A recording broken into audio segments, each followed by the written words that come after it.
A friend of mine gave me a beautiful, huge cabbage from her garden the other day, and it was so beautiful I almost hated to cut into it, but I love cabbage. So it didn't take me long to start slicing into it. Now I've got a new way to prepare it that is it's my new favorite, and it is so easy, it's really quick, and even if you have some non-cabbage lovers in your family, I think they'll like it this way. So the first thing I did was take that huge round cabbage, I cut a little bit off of the base, and then I sliced it down through the middle to make discs, about 1-inch discs. And I'm going to use my cast iron pan to prepare this today, but you could use a baking sheet because we're actually going to put it into the oven. So I'm going to put enough olive oil in the bottom of my skillet to cover the bottom, and I'm going to coat my cabbage slices with this olive oil.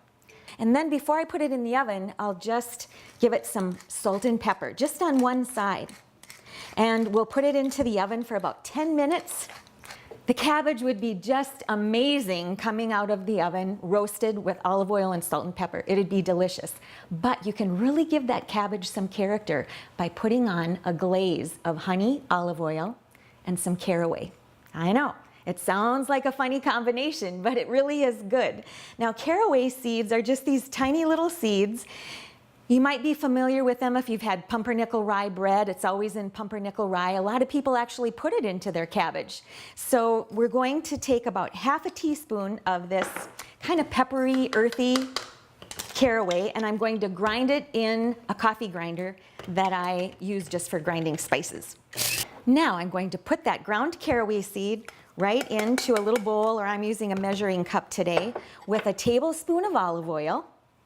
That caraway smells so good. And then about a tablespoon of honey.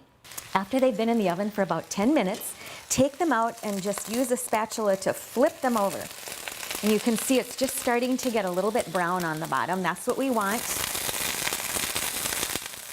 And then before we put it back in the oven, we'll brush some of this honey, olive oil, and caraway glaze over the tops.